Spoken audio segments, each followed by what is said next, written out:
विरोधी पक्ष नेत्यांनी मला या बाबतीमध्ये काही मुद्दे आणि पत्र दिलेलं आहे आणि त्याच्या अनुषंगाने काही मुद्द्यांचं या ठिकाणी मला स्पष्टीकरण देणं आवश्यक आहे। त्यामुळे अध्यक्ष महोदय, आज मराठा समाजाला सामाजिक व शैक्षणिक दृष्ट्या मागास वर्गाकरिता आरक्षण देण्यासंदर्भातलं विधेयक आपण मांडलेलं आहे। त्याच्या चर्चेमध्ये अध्यक्ष महोदय, कालच छत्रपती शिवाजी महाराजांची जयंती संपूर्ण महाराष्ट्रात देशभरामध्ये आपण साजरी केली आणि त्यावेळेस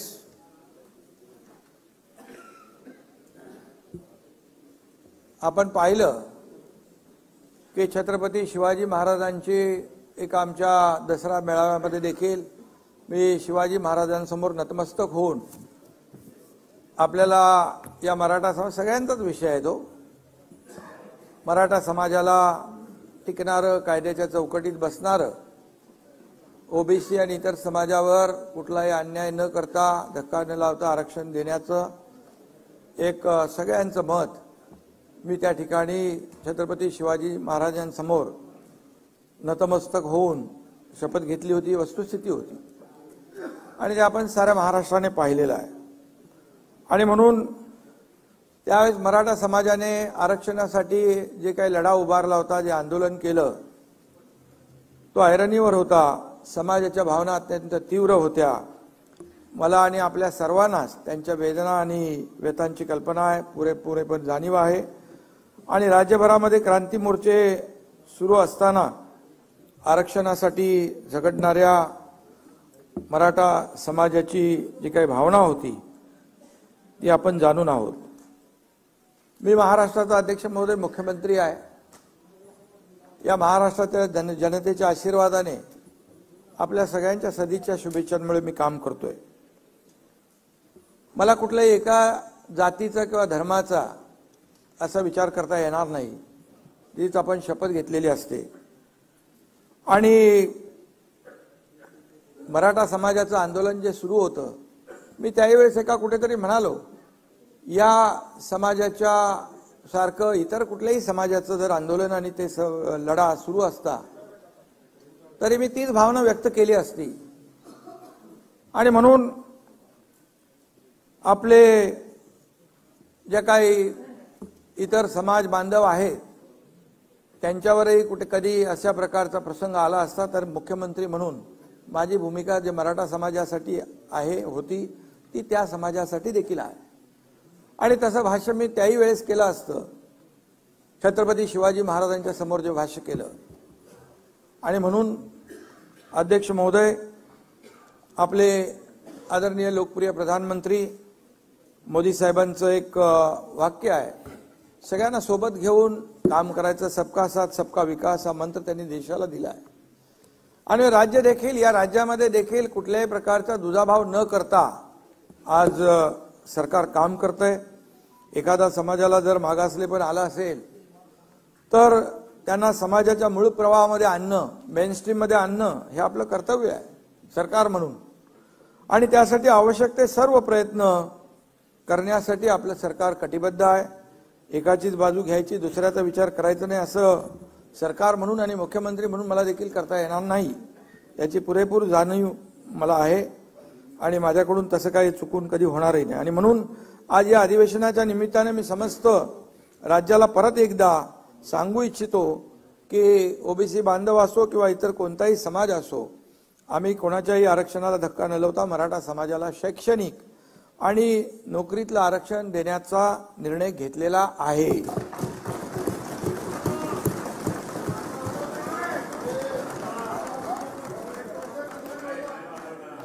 आणि सरकार म्हणून ती आमची जबाबदारी आहे। विरोधी पक्षाचं पण तसा कुठलाही त्याच्यामध्ये आपण एकच मताचे आहोत, एका विचाराचे आहोत, त्याच्यामुळे मी आज काय पॉलिटिकल राजकीय काही भाष्य करणार नाही आणि म्हणून या समाजाला न्याय मिळवून दिला पाहिजे। त्यासाठी मी आणि आमच्या सर्वांनी सहकार्य केलं त्यामुळे मी जे काही वचन दिलं होतं आणि आश्वासन दिलं होतं त्याची पूर्तता करण्याचं समाधान मला आहे आणि त्याचा नक्की आनंदही आहे, अभिमानही आहे। आणि म्हणून मी माझे दोन्ही उपमुख्यमंत्री देवेंद्र फडणवीसजी, उपमुख्यमंत्री अजितदादा पवारजी, माझे मंत्रिमंडळातील सहकारी, आमदार आणि संपूर्ण विरोधी पक्ष आणि सर्व विधानसभा सदस्य यांच्या सहकार्यामुळे आजचा हा आपण निर्णय घेतोय। छत्रपतींच्या खरं म्हणजे आशीर्वादाने संपूर्ण मराठा समाजासाठी, लाखो मराठा बांधवांसाठी हा आजचा दिवस इच्छापूर्तीचा आहे आणि ऐतिहासिक आहे असं म्हटलं तर वावगं ठरणार नाही। आजचा हा दिवस आपल्या सगळ्यांसाठीच एक कर्तव्याची जाणीव करून देणारा दिवस आहे। महाराष्ट्र विधानमंडळ वास्तू या वास्तूमध्ये अनेक ऐतिहासिक निर्णयांची अंमलबजावणी झालेली आहे। ही वास्तू अनेक ऐतिहासिक निर्णयांचा साक्षीदार आहे। आजही ऐतिहासिक वास्तू त्या उज्ज्वल परंपरेचा एक हिस्सा होत आहे। ना कुणावर अन्याय, ना कुणाला धक्का अशा प्रकारचा निर्णय आपण या ठिकाणी घेतोय। आणि म्हणून आज काही वेळा मुख्यमंत्री असताना देखील मला आंदोलनकर्त्यांना भेटावं लागलं, तशी परिस्थिती निर्माण झाली होती। मी कधी मी मुख्यमंत्री आहे प्रोटोकॉल प्रमाणे असं करता येणार नाही असं कधी मनात ठेवलं नाही। कारण हिंदू हृदय सम्राट बाळासाहेब ठाकरे म्हणायचे, जनतेपेक्षा जनता तुमच्यापेक्षा मोठी आहे, या जनतेने तुम्हाला इथं बसवलंय, असे प्रसंग येतील तर मंत्रालयातून उतरून जनतेला भेटा। आणि त्याप्रमाणे मी अनेक वेळा काम केलंय आणि तिथे कुठेही मी कधीही माझ्या पदाचा आब वगैरे का आणला नाही। काही लोक म्हणतात की त्यावेळेस जेव्हा मनोज जरांगे पाटील यांनी आंदोलन उपोषण मागे घेतलं त्यावेळेस एकनाथ शिंदेनी वेळ मारून नेली असं काही लोक म्हणू लागले। परंतु काहींना वाटलं एकनाथ शिंदे आश्वासन देईल, ते पूर्ण करेल का, सरकार पूर्ण करेल का। पण आपल्या सगळ्यांना माहित आहे आम्ही सरकार जे काय दीड वर्षामध्ये काम करतोय, जे घेतलेले निर्णय आपल्या समोर आहेत आणि प्रत्येक निर्णय जो घेतलेला आहे तो सर्वसामान्य माणसाच्या हितासाठी घेतला। शेतकरी, कष्टकरी, माता भगिनी, तरुण, ज्येष्ठ सगळ्यांसाठी। राज्यकर्त्याला कुठलाही वैयक्तिक लाभ होईल असा कुठलाही निर्णय आम्ही घेतला नाही। मी या ठिकाणी सांगू इच्छितो, जेव्हा आम्ही शपथ घेतली दोघांनी तेव्हा आम्ही कॅबिनेट घ्यायचे असते, त्या कॅबिनेटमध्ये दोघंच होतो।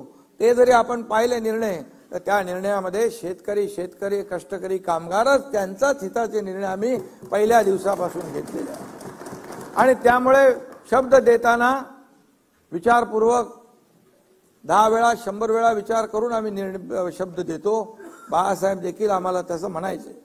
आणि म्हणून मी आपल्याला एवढंच सांगेन, मी एक कार्यकर्ता आहे, बाळासाहेबांचा कार्यकर्ता आहे, दिघे साहेबांचा कार्यकर्ता आहे। एकदा शब्द दिला की तो शब्द मी पाळतो, पाळण्याचा प्रयत्न करतो, कधी शब्द मी फिरवत नाही। त्यामुळेच माझ्यावर खूप लोक विश्वास ठेवतात।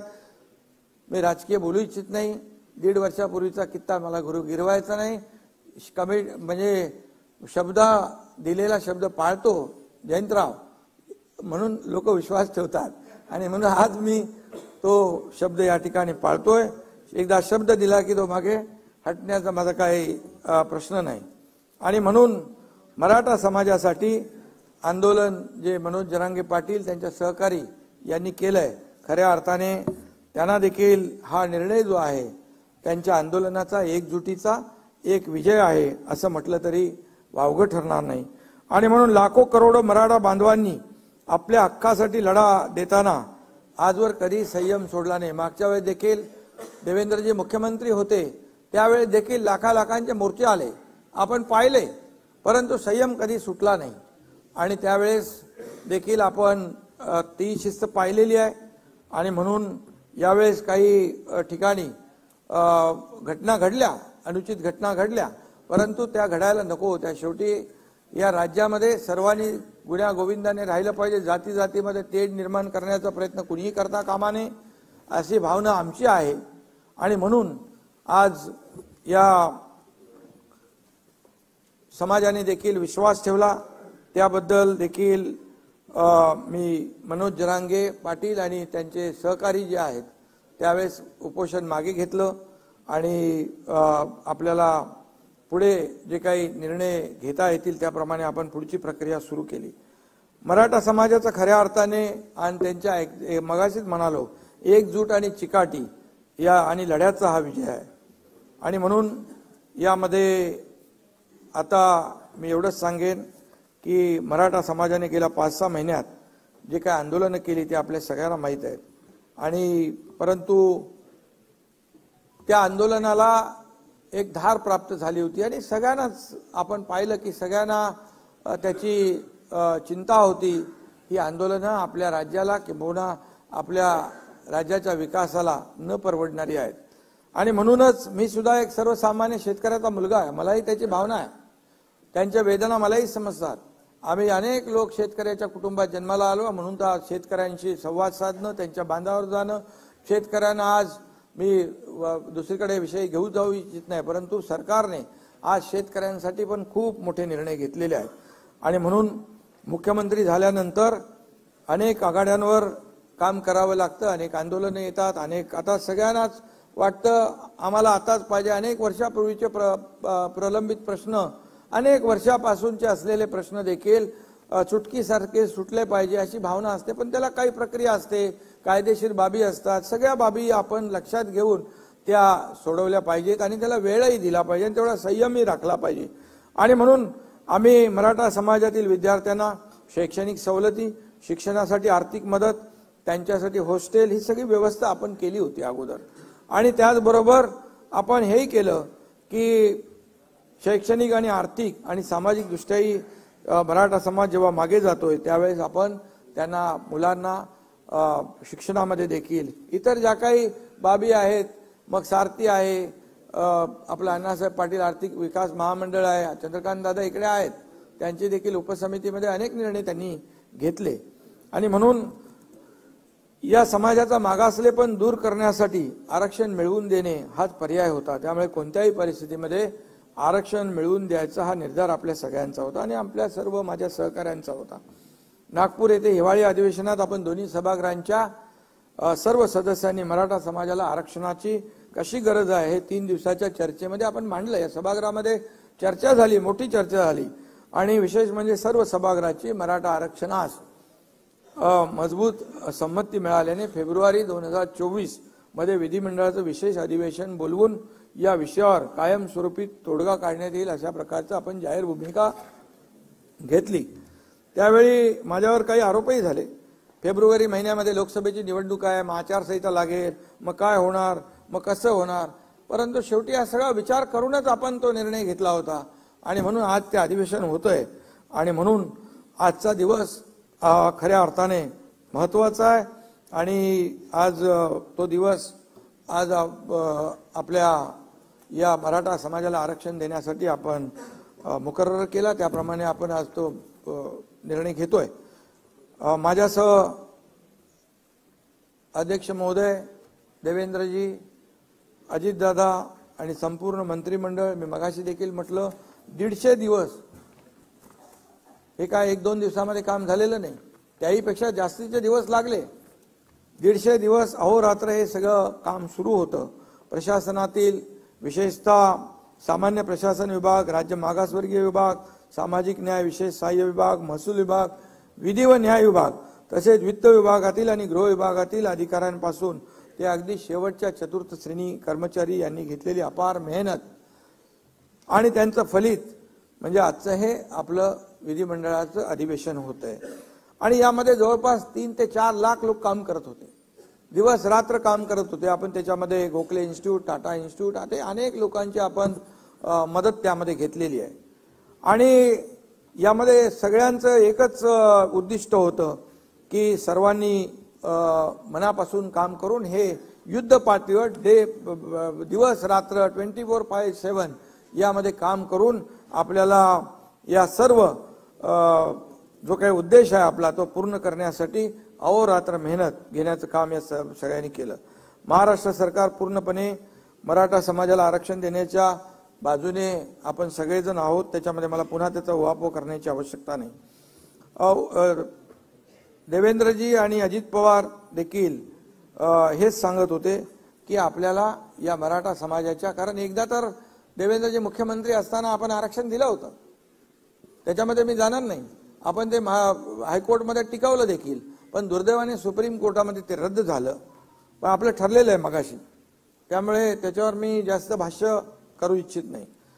आणि त्या अडचणी ज्या आहेत त्या दूर झाल्या पाहिजेत। त्यामध्ये या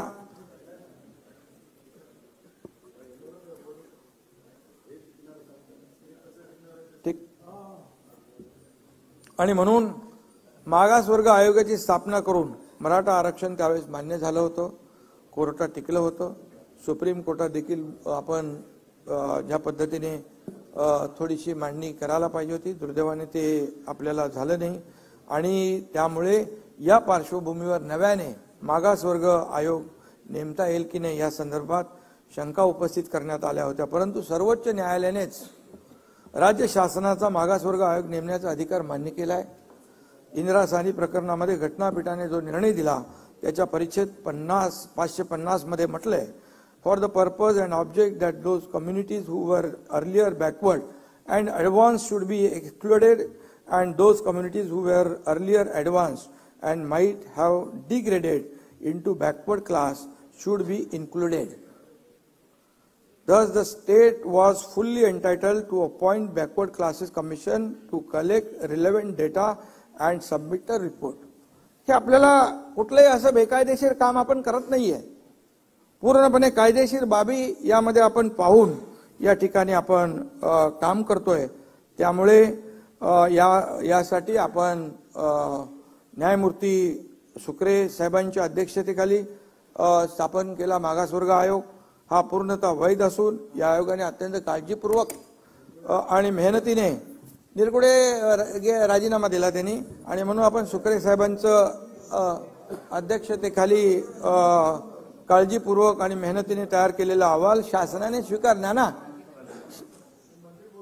नाही तुम्ही माझ्याशी बोला ना, शासनाने स्वीकारलाय। हे आरक्षण सुप्रीम कोर्टात टिकेल की नाही याबद्दल आतापासून शंका बाळगण्याचं कारण नाही ना, आपण पॉझिटिव्ह बोलूया, पॉझिटिव्ह चर्चा करूया, सगळ्यांची जबाबदारी आहे। हे सगळं आपण मराठा समाजाला जो आरक्षण देतोय ते टिकावं यासाठी सुप्रीम यामध्ये घटनेच्या 342A आणि 16(4) आणि 15(4) प्रमाणे नोकरी आणि शिक्षणामध्ये आरक्षण देण्याची घटनेत तरतूद आहे। त्यानुसार आयोगाने शिफारस केलेली आहे। या ठिकाणी मी हे नम्रपणे नमूद करू इच्छितो की नाना आपलं राज्य नाही, 22 राज्यामध्ये आज आरक्षण 50% पेक्षा जास्ती आहे। तामिळनाडू 69%, हरियाणा 67%, राजस्थान 64%, बिहार 60%, गुजरात 59%, पश्चिम बंगाल 55%, आणखी 22 लोक आहेत। बिहारने 59% दिले, 69%। त्यामुळे आज आपल्याला मी एवढंच सांगतो, आपण जी 50% आरक्षणाची मर्यादा ओलांडली ते मगाशी तुम्हाला मी वाचून दाखवलं। कोर्टाने आपल्याला, सुप्रीम कोर्टाने पण ते आपल्याला अधिकार दिले आणि तो आपला अधिकार आहे, आणि म्हणून यामध्ये आपण हा जो कायदा करतोय तो पूर्णपणे टिकेल आणि कायदेशीर निकषावर टिकून राहील या बाबतीमध्ये आपण शंका बाळगण्याचं कारण नाही। आपण खात्रीपूर्वक या ठिकाणी तो टिकूया। त्याचबरोबर आपण या सर्व ज्यांच्या या आंदोलनामध्ये काही लोकांचा मृत्यू देखील झालेला आहे आणि त्यांच्या कुटुंबियांना देखील आपण आर्थिक मदत देखील सरकारने केली ऑलरेडी, पण ती सरकारने शेवटी माणसाला तर परत आणता येत नाही, आणि घरातलं करता धरता माणूस गमावल्याचं दुःख ते कधी भरून काढू शकत नाहीत। किती आपण मदत केली तरी सुद्धा त्या कुटुंबियाच्या बद्दल मी राज्य सरकारच्या वतीने मुख्यमंत्री म्हणून संवेदना व्यक्त करतो। यावेळी नागपूर येथे झालेल्या विधिमंडळाच्या हिवाळी अधिवेशनात मी सविस्तर पूर्णपणे बोललो आहे, आणि आपण 4 दिवस या परिस्थिती अतिशय गांभीर्यपूर्वक आणि पोटतिडकीने मतं आपल्या सगळ्या सभागृहाच्या सदस्यांनी मांडलेली आहेत. आणि म्हणून आपल्या सगळ्यांची भावना एकच आहे, त्याच्यामध्ये पुन्हा पुन्हा काही मला सांगण्याची आवश्यकता नाही.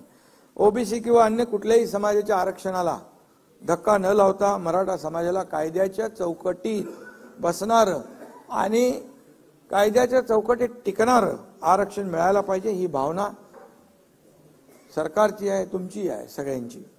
आणि आजवर देखील मराठा, मी राजकीय बोलू इच्छित नाही, परंतु मराठा समाजाचा इथं म्हणजे सगळ्यांनी त्याचा फायदा घेतलेला आहे, परंतु समाज आजपर्यंत या सुविधांपासून वंचित राहिला, हे देखील दुर्दैव आहे.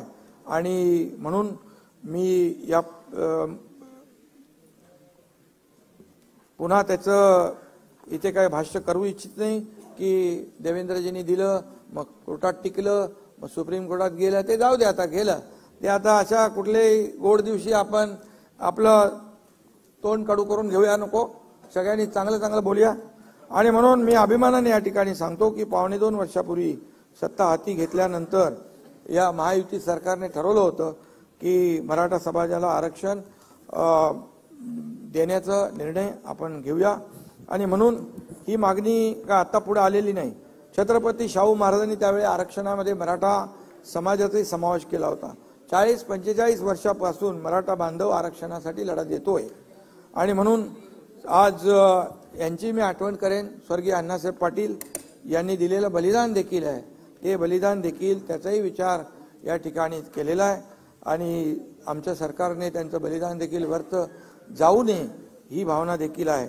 आणि म्हणून काही वर्षापूर्वी खूप मोठे मोर्चेही झाले, 56 आपल्याच काळामध्ये, तेव्हा 56 क्रांती मोर्चे राज्यामध्ये निघाले. आम्ही सगळे त्याचे साक्षीदार, आपणही साक्षीदार होतात.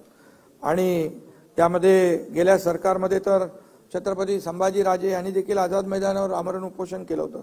त्यांच्याशी देखील चर्चा करून मराठा आरक्षणासाठी जे जे काही करता येईल, म्हणजे आरक्षण देण्यापूर्वी जे काही करता येईल त्यांना ओबीसी प्रमाणे सवलती देणं, मुलांना शिक्षणामध्ये सवलती देणं, नोकऱ्यांमध्ये जे काय आपण सारथी, अण्णासाहेब पाटील आर्थिक विकास महामंडळ त्याच्यातून आपण मदत करणं, हे आपण त्याप्रमाणे करत होतो. आणि काही निर्णय घेतले पण आपण. त्यांनी देखील त्यावेळेस म्हटलं होतं की सर्वात आधी मराठा समाज हा सामाजिक आणि शैक्षणिक मागास कसा आहे हे सिद्ध करावं लागेल. कोर्टाने त्यांना मागास नाही, फॉरवर्ड म्हटलं होतं. आणि म्हणून पूर्णपणे या सगळ्या बाबींचा विचार करून या ठिकाणी आम्ही काम केलंय. आणि म्हणून सप्टेंबर 2022 मध्ये चंद्रकांत दादा यांच्यावर उपसमितीची जबाबदारी आपण दिली. आणि त्यांनी देखील ऑगस्ट 22 मध्ये अधिसंख्य पदांची निर्मिती आपण केली. आणि 21 सप्टेंबर 2022 रोजी शासन निर्णय करून त्यामध्ये देखील त्याची अंमलबजावणी केली. त्यावेळी देखील ते सोपं नव्हतं. जवळपास 5,000 लोक, 5,000 तरुण ज्यांचं सिलेक्शन झालं होतं, परंतु त्यांना अपॉइंटमेंट मिळाली नव्हती, ते देखील आपल्या सरकारने त्यांना अपॉइंटमेंट दिली.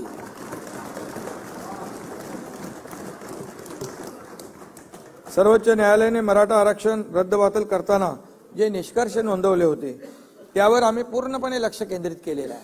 आणि त्यासाठी भोसले आयोग आम्ही नेमला. भोसले आयोगाने, जस्टिस भोसले आयोगाने त्याच्यावर पूर्ण अभ्यास केला. आणि ज्या काही त्रुटी आहेत त्या पूर्णपणे, त्याच्यात ज्या काही ऑब्झर्वेशन नोंदलेल्या आहेत त्या सगळ्याची पूर्ण बारीक सारीक माहिती आपण घेतली.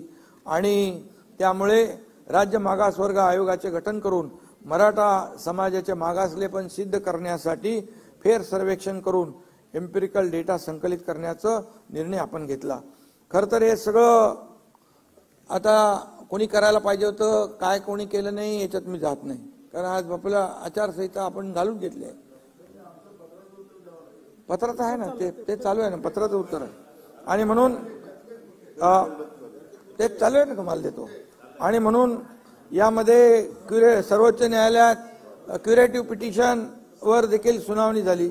त्यात देखील राज्य सरकारच्या बाजूने भक्कमपणे बाजू मांडण्यात येईल. त्यामध्ये देखील आता आज आपण हे देतोच आहे. त्यामुळे मराठा आरक्षणाच्या बाजूने युक्तिवाद करण्यासाठी राज्य सरकारच्या वतीने सिनियर काउन्सिलची देखील आपण फौज उभी केलेली आहे. त्यामध्ये ज्येष्ठ विधिज्ञ नाना हरीश साळवे साहेब, मुकुल रोदगी आणि तुषार मेहता आपले सॉलिसिटर जनरल, आणि असे आत्माराम नाडकर्णी, पटवालिया, विजयसिंग थोरात, साखरे, शेखर जगताप, वैभव सुखदरे, अक्षय शिंदे आदी सांगतो म्हणजे तुम्हाला लक्षात असेल. आणि या लोकांनी अगोदरच्या सरकारमध्ये पण काम केलं, असं आपण काही त्यांना हे डावललं नाही. उच्च न्यायालयात मराठा आरक्षणाची बाजू सक्षमपणे मांडणाऱ्या विधिज्ञांचीही या कामी मदत घेतली जाते आहे. ते पण आपले मदत करतात. टास्क फोर्स देखील स्थापन केलाय. उच्च न्यायालय आणि सर्वोच्च न्यायालय आणि इतर न्यायालयीन पातळीवरही मराठा समाजाचे आरक्षण कसं टिकून राहील याबाबत शासन आणि आयोगात समन्वय राखण्यासाठी निवृत्त न्यायाधीश दिलीप भोसले यांच्या अध्यक्षतेखाली समिती नेमली आहे. या समितीमध्ये निवृत्त न्यायाधीश मारुती गायकवाड, न्यायमूर्ती संदीप शिंदे यांचे सल्लागार म्हणून नियुक्ती केली आणि त्यांच्याशी देखील सातत्याने संवाद या ठिकाणी सुरू आहे. मराठा समाजाच्या आरक्षणाच्या मागणीवर चर्चा करण्यासाठी तसेच मराठा आरक्षण व सुविधा मंत्रिमंडळ उपसमिती, मुख्य सचिव तसेच मान्य मुख्य न्यायमूर्ती श्री दिलीप भोसले यांच्या अध्यक्षतेखाली सल्लागार मंडळाच्या एकूण 50 बैठका झाल्या.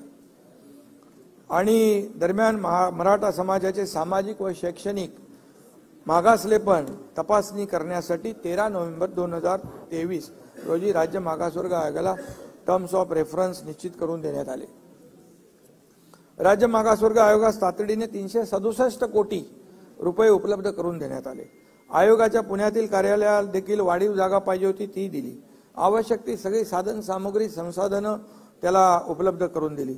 नमुना सर्वेक्षण न करता सर्वोच्च म्हणजे सॅम्पल सर्वे न करता सर्वोच्च न्यायालयाने जे काही इम्पिरिकल डेटा गोळा करण्याचं जे काही त्याच्यामध्ये त्रुटीमध्ये आलं होतं ते मोठं शिवधनुष्य उचलायचं होतं आणि त्यामुळे सर्वेक्षण अचूक आणि निष्पक्षपणे वैज्ञानिक प्रोफेशनल पद्धतीने होणं गरजेचं होतं. त्यासाठी Gokhale institute of politics and economics Pune, IIPS यासारख्या नामांकित संस्थांची मदत देखील घेण्यात आली. विजयराव यांनी यासाठी स्वतंत्र संगणक प्रणाली विकसित केली, प्रश्नावली तयार करण्यात आली, सर्व महसूल यंत्रणा यासाठी तयार ठेवण्यात आली. सर्व जिल्हाधिकारी, पालिका आयुक्त यांना नोडल अधिकारी म्हणून नेमलं गेलं. त्यांच्या वारंवार बैठका घेतल्या, VC घेतल्या. जवळपास 3 ते 3.5 लाख प्रगणक नेमण्यात आले. त्यांचं मास्टर ट्रेनिंग झालं. 23 जानेवारीपासून युद्धपातळीवर सर्वेक्षणाचं काम सुरू झालं. हे सर्वेक्षण अचूक करायचं होतं आणि वेळेत पूर्ण करायचं होतं. हे चॅलेंज तर होतं आणि म्हणून मला सांगायला अतिशय आनंद आणि अभिमान आहे की 2 फेब्रुवारी 2024 म्हणजे या कालावधीमध्ये त्यांचं नाही का आवाज येत नाही. ए कोण बसले बाबा तिकडे.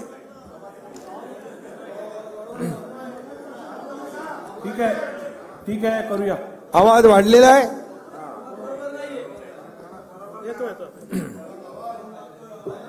इयरफोन वापरा. इयरफोन ठीक आहे. हेडफोन वापरा. मी सगळ्या ज्या काही तांत्रिक अडचणी सुरुवातीच्या तक्रारी त्यामध्ये दूर केल्या.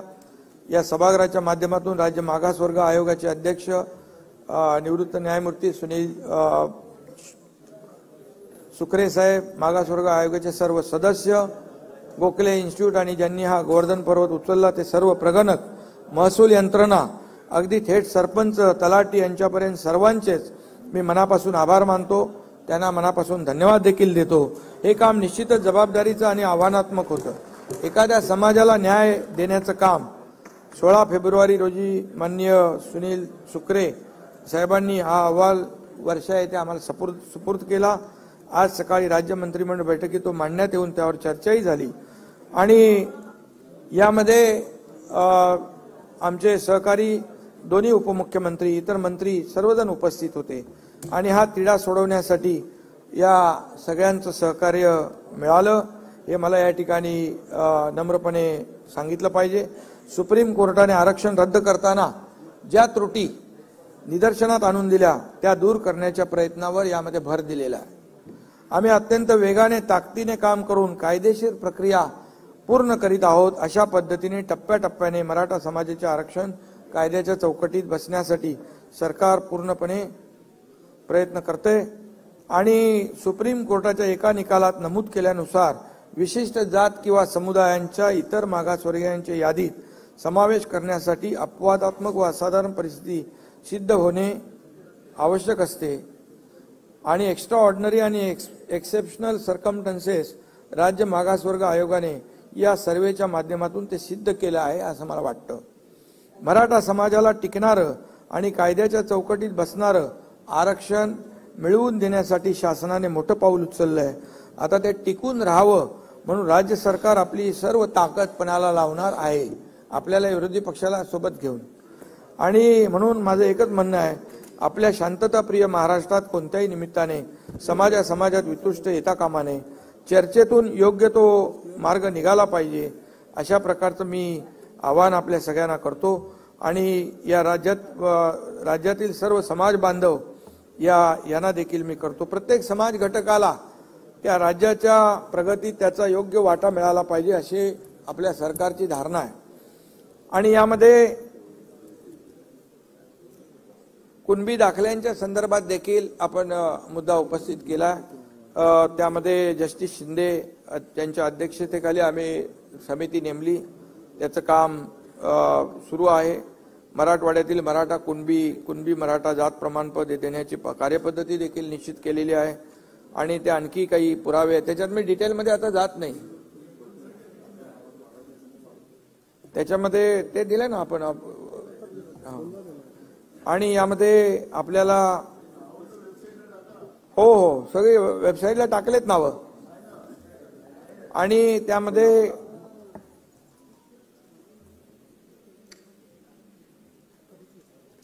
अधिसूचना आपण जी काढली होती त्या अधिसूचना देखील संपूर्णपणे मराठा समाजाच्या नेत्यांनी पूर्ण वाचली होती. आणि त्या अधिसूचनेमध्ये आता अधिसूचना काढल्यानंतर 16 तारखेपर्यंत त्याला सूचना हरकती होत्या आणि 6 लाख हरकती आलेल्या आहेत. तर आता 6 लाख हरकतीची छाननी सुरू आहे. आणि छाननी सुरू असल्यामुळे त्याची योग्य ती प्रक्रिया पूर्ण करून, कंप्लीट प्रोसेस पूर्ण करून त्यावर सरकार योग्य तो निर्णय घेईल. हे आपल्याला जी शंका होती त्या बाबतीमध्ये मी या ठिकाणी सांगतो. त्या डिटेल मी आज जात नाही, कारण ते मग सगळे तेच सांगितलं ना, जी सगळे सोयऱ्यांचे जे 6 लाख हरकती आलेल्या आहेत त्या नोटिफिकेशनवर, त्या अधिसूचनेवर, जी अधिसूचना काढली आपण त्याच्यावर 6 लाख हरकती आल्यात, त्याची छाननी सुरू आहे. आणि म्हणून मी आपल्याला एवढंच सांगतो की आता कलम आणि यामध्ये देखील 6 लाखाहून हरकती व सूचना प्राप्त झाल्या आहेत. आणि त्यामुळे त्यासाठी देखील आपण कर्मचारी आणि सर्व अधिकाऱ्यांना जबाबदारी दिलेली आहे. त्या हरकती सूचनांच्या नोंदी घेऊन वर्गीकरण व छाननी केली जाईल आणि त्याप्रमाणे पुढची कार्यवाही केली जाईल.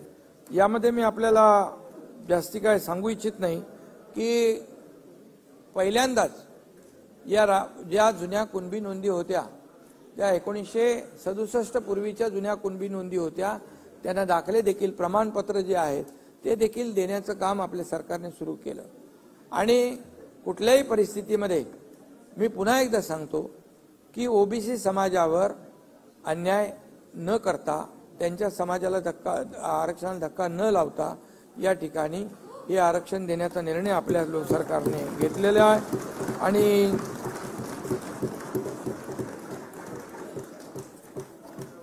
आणि मी डिटेलमध्ये आता त्याच्यामध्ये जाऊ इच्छित नाही.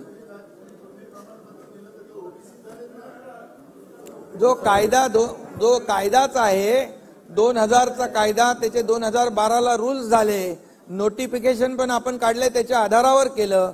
या कायद्यामध्ये, याच्यामध्ये नियमामध्ये सुटसुटीतपणा, स्पष्टता आणण्यासाठी आपण ते केलंय. तुम्ही ते पूर्ण नीट वाचून बघा. त्या वाचून बघितल्यानंतर तुम्हाला ते कळेल की ते नोटिफिकेशन काय आहे.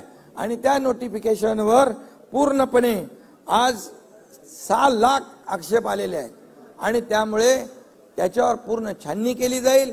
मी मनोज जरांगे पाटील आणि त्यांच्या सहकार्यांना देखील विनंती करतो की हे मराठा आरक्षण देण्याचा निर्णय, देण्याची शपथ आम्ही घेतल्यानंतर 3 महिन्यामध्ये हे मराठा आरक्षण दिलेलं आहे.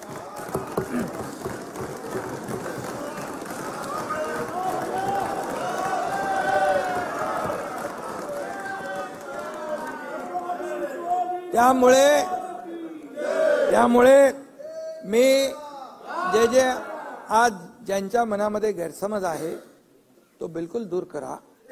हे आरक्षण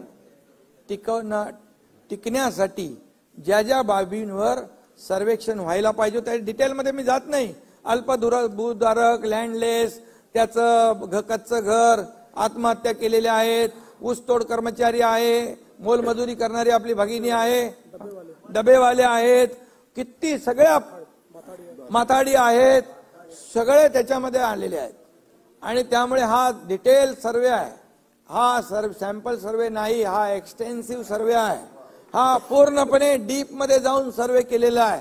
आणि त्यामुळे 2 कोटीच्या वरती त्याचा आकडा आहे माझ्याकडे, 2.5 कोटी लोकांपर्यंत जाऊन 4 लाख लोकांनी हे काम केलेलं आहे.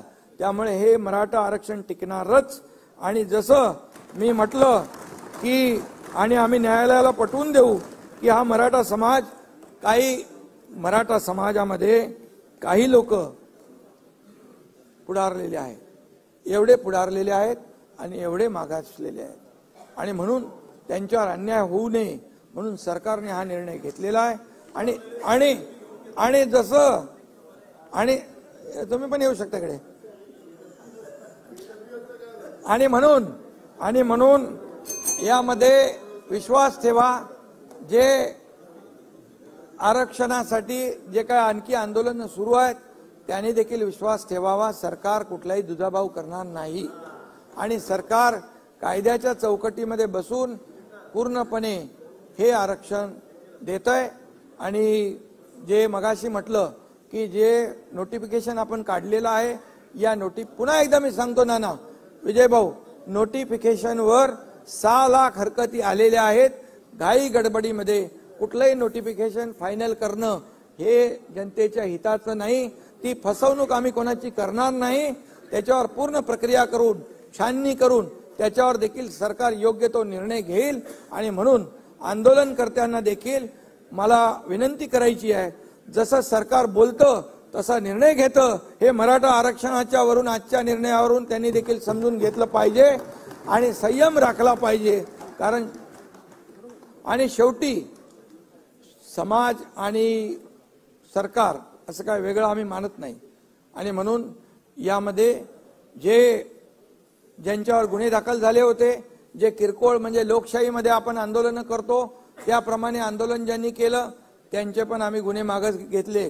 ज्यांनी मालमत्तेचं नुकसान केलंय, ज्यांनी कोणाला इजा केलेली आहे, हे तात्काळ आपल्याला त्याचं वर्गीकरण आपण केलेलं आहे. आणि म्हणून जे आम्ही बोलतोय ते सरकारने केलेलं आहे, करून दाखवलेलं आहे. आणि त्यामुळे आंदोलनकर्त्यांनी देखील सरकारवर विश्वास ठेवण्याची आवश्यकता आहे, संयम बाळगण्याची आवश्यकता आहे. आणि म्हणून मी आपल्या सगळ्यांच्या वतीने जे आज मराठा समाजाला आरक्षण देण्याचा जसा निर्णय आपल्या सरकारने घेतला तसा निर्णय इतर जे काही मुद्दे आहेत त्या बाबतीत देखील सकारात्मक पद्धतीने घेईल, कुठल्याही समाजावर अन्याय न करता.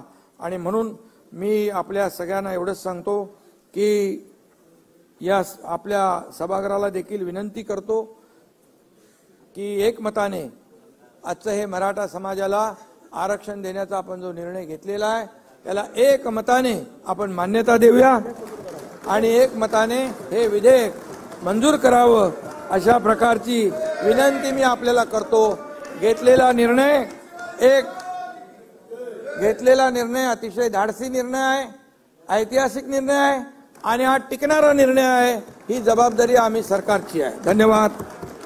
आता विधेयक खंडशः विचारात घेण्यात येईल. खंड 2 ते 20, खंड 1 संपूर्ण शीर्षक आणि हेतुवाक्य हे विधेयकाचे भाग समजण्यात यावेत.